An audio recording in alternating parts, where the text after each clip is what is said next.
안녕하세요. 이번 시간에는 연구 수행에 대해 배울 거예요.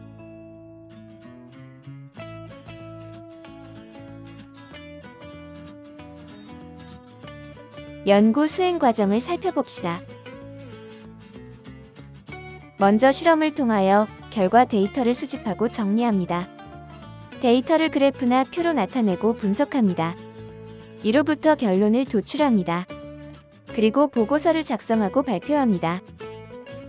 다음으로 데이터 수집 및 정리에 대해 알아보도록 해요. 데이터의 종류에는 양적 데이터와 질적 데이터가 있습니다.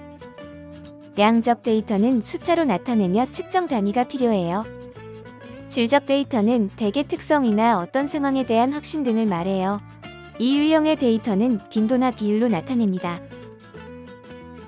측정 값을 표현할 때는 평균과 표준 편차를 사용해요. 평균은 모든 값을 더해서 값들의 개수로 나눈 값이에요. 표준 편차는 데이터의 변이성을 알아보는 방법인데, 표준 편차가 클수록 데이터가 평균으로부터 멀리 떨어져 있음을 의미해요. 측정 값은 유효 숫자를 고려해서 나타내야 합니다. 모든 연구 수행 과정을 연구 노트에 기록하는 것은 매우 중요합니다. 연구 노트에는 과제명과 활동 내용을 빠짐없이 기입합니다. 특이사항이 있다면 이것도 적어줍니다. 그리고 필히 작성자 이름과 작성 일자를 기입해야 해요. 확인자 이름과 서명도 기입하는 것이 좋아요. 지금부터는 결과 데이터를 분석할 때 그래프와 표를 사용하는 방법에 대해 알아볼게요. 그래프와 표는 연구 결과를 시각적으로 표현하는데 매우 효과적입니다. 그래프는 연구 결과에 대한 전반적인 분석과 해석을 하는데 매우 유용하며, 표는 결과 수치를 한눈에 파악하는 데 유용합니다. 그래프의 종류에는 선그래프부터 방사형 차트까지 여러 가지가 있어요. 여기에서는 선그래프, 히스토그램, 막대 그래프에 대해 알아볼게요. 나머지 그래프에 대해서는 학생 안내서를 참고해주세요. 먼저 선그래프는 직교 좌표계에서 데이터 점들을 선으로 연결하여 표현합니다. 일반적으로 X축을 독립변수로, Y축을 종속변수로 설정해요.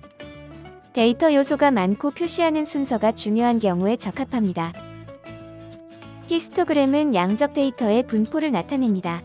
어떤 특정 값에 대한 빈도수를 나타내며 가로막대나 세로막대로 표현해요. 막대 그래프는 질적 데이터의 분포를 표현한다는 점에서 히스토그램과 차이가 있습니다. 특정 범주에 대한 빈도수를 나타내며 가로막대나 세로막대로 표현해요. 양적 데이터의 수치가 중요한 경우에는 표를 사용합니다. 많은 양의 데이터를 나타내야 하는 경우이거나 평균과 표준 편차 등의 통계 수치를 나타내야 하는 경우에 사용해요. 표에는 결과 수치들의 단위를 표시해 주어야 합니다. 결론 도출하기. 실험이나 관찰을 통해 얻은 데이터를 의미 있게 해석하기 위해 그래프나 표, 통계 방법을 이용하였어요. 이로부터 귀납법, 연역법 또는 가설 연역법을 사용하여 결론을 내립니다.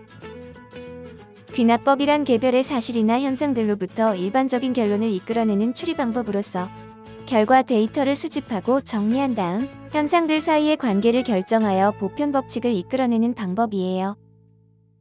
반면에 연역법은 이미 알고 있는 전제를 근거로 새로운 결론을 유도하는 방법이에요. 명제들 간의 논리적 타당성을 따져서 필연성을 가진 결론을 끌어냅니다. 가설 연역법은 관찰로부터 가설을 설정하고 그 가설을 검증하는 과정을 통하여 이론이나 자연 법칙을 끌어내는 방법이에요. 관찰이나 연구로부터 가설을 세우고 그 가설을 입증하기 위한 시험을 하여 가설이 거짓이면 다시 새로운 가설을 세웁니다. 만약 가설이 참이라면 그 가설은 입증됩니다. 이때 입증된 가설은 법칙으로 받아들여지게 돼요. 지금까지의 연구 과정을 모두 마치면 연구 보고서를 작성합니다.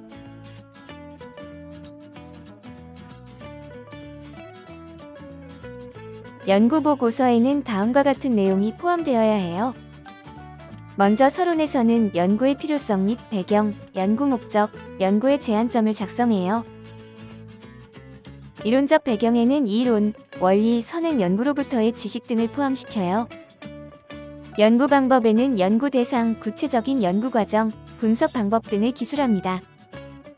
연구 결과에는 원 데이터의 적절한 가공을 통한 결과가 표현인 그래프 또는 표를 나타내요.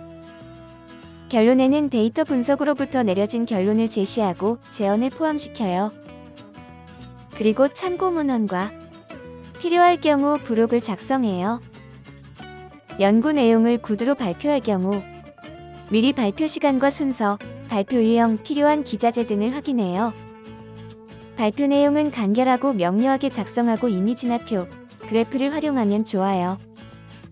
발표할 때는 연구 문제와 연구 결과를 명확하게 전달하고 질문에는 성실하게 응답하도록 해요.